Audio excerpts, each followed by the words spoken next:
Big win, crazy game. Credit, Florida was incredible with their comeback. Hit huge shots and took the lead, and our response down the stretch was phenomenal.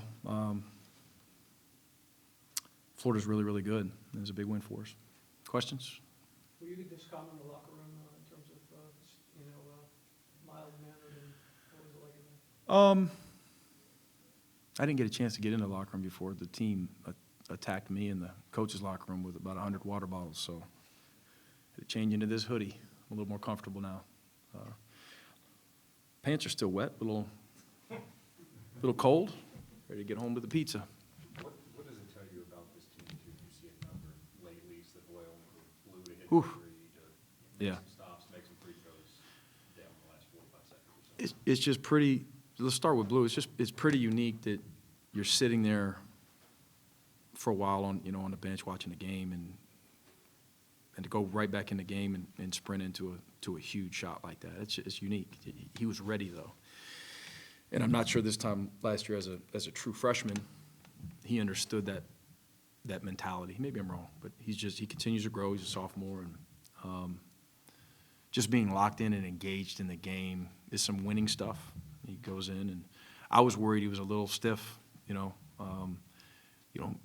because there was some conversation amongst our staff. Do we put Blue in? Do we not put Blue in? And you think about a guy having to guard those guards who's just been sitting down for a while, and can he help us offensively? And is he stiff? And boy, he took advantage. Hit a huge shot. Great screen, great pass.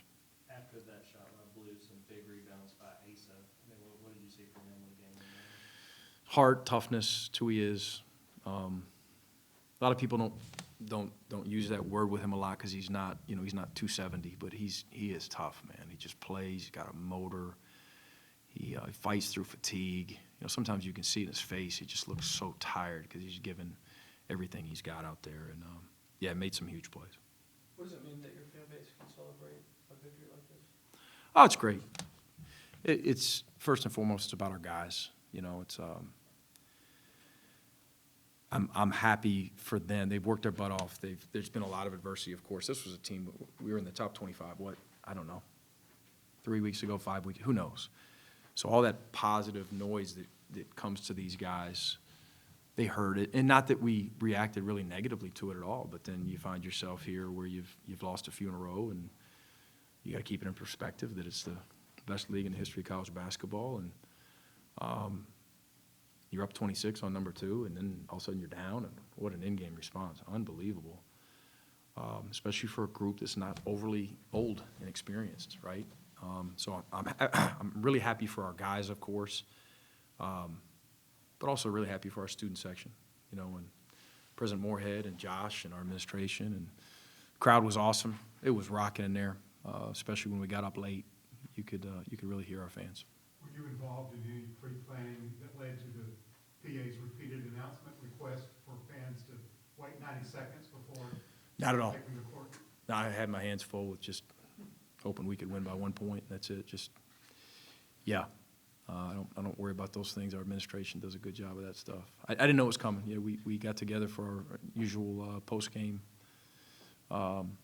conversation, whether it be after a win or loss, and here come the fans. And haven't talked to our guys about it, but I'm sure they will remember that. It'll be a memory for our students and for our guys. Pretty cool celebration. Sorry, you had a hot start there in the first half. Yeah. Going into the break, leading 16. What was the message at halftime? What did you say to your guys? I mean, what was that like there?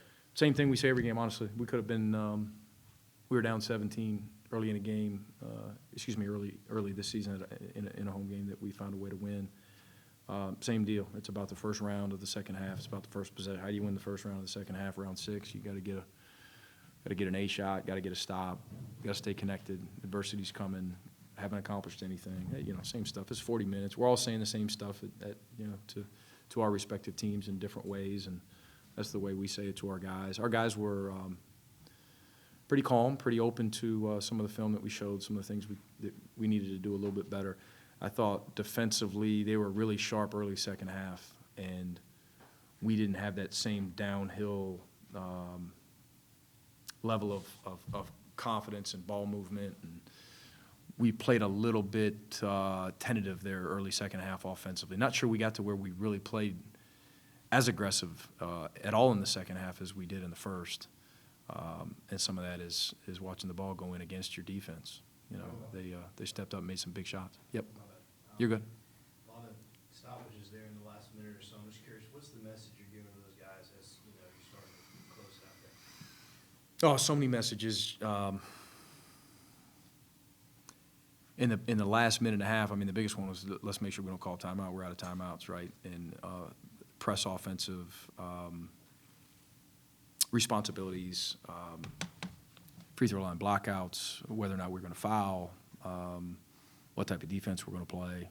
There was some conversation about changing it up there down the stretch, but we stuck to man and not fouling a three, which unfortunately we did.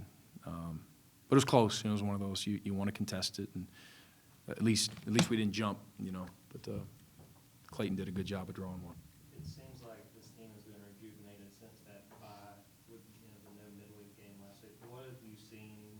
What do you feel like has changed as you guys kind of got that break for long? Yeah, I mean, the last two games we played really hard, and we played better as well. Just obviously, generally speaking, offensively, defensively, we just played a little bit better. We changed a couple things in terms of how we're playing. I think the rest helps. You know, again, especially this time of year. We've shortened up practice a little bit. How big of a factor is that? I don't know. Probably more than anything, guys are just playing well. You know, Silas is playing well. Dylan's emerged, you know, and doing some really good things for us. And Blue's playing more confidently. Ace has had a really strong year, continues to do what he does. We're playing a couple different guys, you know. You can read between the lines there, you know.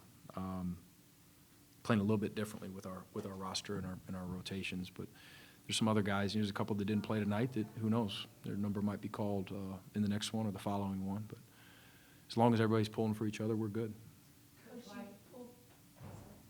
Coach, you pulled Silas right after the game. What did Yeah. you talk to him? Like, He grabbed me and just had a quick personal message for me. I love him. I love being in Foxhole with him. He's a winner. He's a competitor. He's tough as nails. I love coaching him, and we're all watching him get better every time he plays. What do you think about his play tonight? Phenomenal. Oh, early on. Oh, my goodness. He got us off to a great start. We were in such a good offensive rhythm against an elite defense, led by him just stepping up and making shots, creating his own, creating for others. And he's always, you know, I've said this since he's been here, even as a true freshman, he's one of the better defensive point guards in our league. Do you think this was a needed statement game for the NCAA tournament? I mean, I'm not worried about any. Honestly, I'm not trying to dodge it. I'd say the same thing to our team, to our staff. We're not into making statements. You know, if the statement was made, so be it. I'm focused on our guys getting rest, have a great practice Thursday, putting together a game plan, building off this, continuing to get better. You know, we had a couple outliers there, Missouri at home, where we were just out of character there late in the second half, as we talked about openly. But other than that, I think even with the losses, there's a gradual ascension, I think, of this team since the fall, and that showed tonight. It showed at Auburn, and we're playing pretty well. But how do you continue to play well? You gotta continue to work and stay focused on the right stuff. Coach White. Yep. After the Missouri loss, where you guys gave up that second half lead. Yeah. You said that it was a mystery of what was going on. But Yeah. this game, you found your stride and you fixed it, and it was Yeah. versus Florida, where you used to coach. Yeah. Do you think that, first of all, how special is it to finally have that stride and have it be Yeah. your first win against Florida, against Georgia Tech? It's special. It is. It's a little different. It is.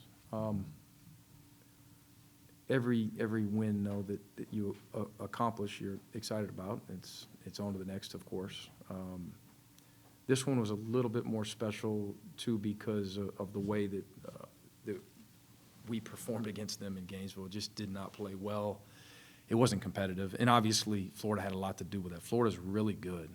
They're really good. I'm happy for our guys. They continue to work, and it was a big win, of course. You talk about the gradual ascension, but what can it do for a team going forward to see that actually result in a win on a scoreboard? You know, after losses, it's just re-confirmation.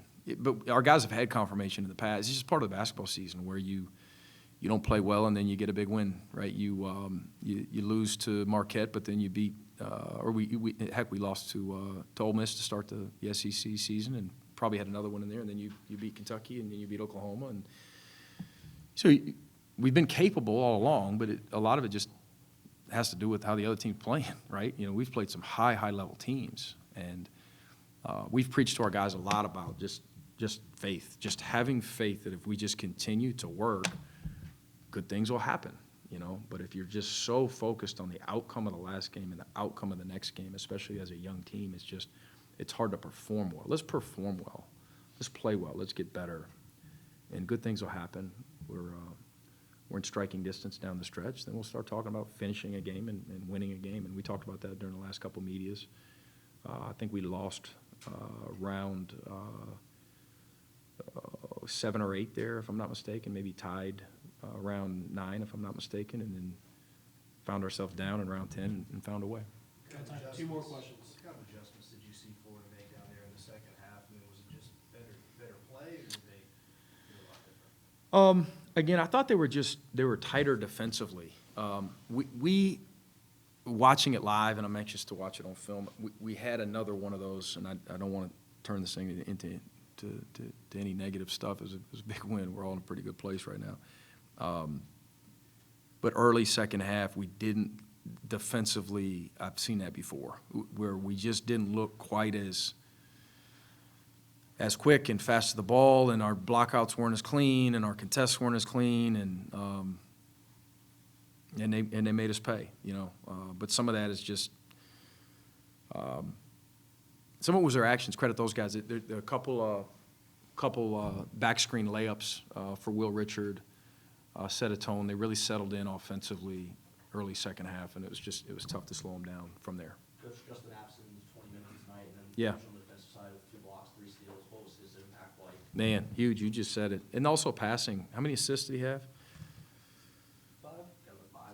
5 assists to 1 turnover, you know, for your backup center who's pulled a few, if not a dozen or so DMPs, right? And you guys can check those stats. I mean, he's had games where he doesn't get in the game, and that's not on him as much as it is the competition with the 5 guys we've got in the front court who are all a little bit different. And tonight we played Justin those 20 instead of another guy or 2, and who knows whose turn it'll be the next go-round. But another great example in our locker room to talk about, a guy who just continues to work and be present in practice, and got a great attitude. He's a great teammate, and his number's called, and he played his butt off. He's a good player. He's really, really skilled, and he's a quick thinker. He's got a great feel, basketball IQ. You said it, block shots and assists, and he helped us in a big way tonight. Mike, one of the reasons Florida was able to get back in that game was turnovers, offensive rebounding. And then you guys really, for that final minute, kind of took control of that. What do you think went into that? Well, we didn't turn over down the stretch. I say that down the very end, right? The very Yeah, end. that's But- what I mean by that. Oh, my goodness. You guys Yeah, mid-second controlled half, those. mid to late second half, we had some costly live ball turnovers, which we've seen all year. Did we jog back and pout about it, a la second half Missouri? No, we continued to play. Some of them led to fouls at the rim and transition. Some of them led to baskets or open threes. They can be demoralizing, and they have been for us at times, and they were in that moment, at least for the coaching staff, you know. But our guys continued to battle, and I thought our late game valuing of the basketball and spacing late was pretty good. So we were able to overcome those 17 turnovers. We don't want 17 in the next one. We got to keep getting better.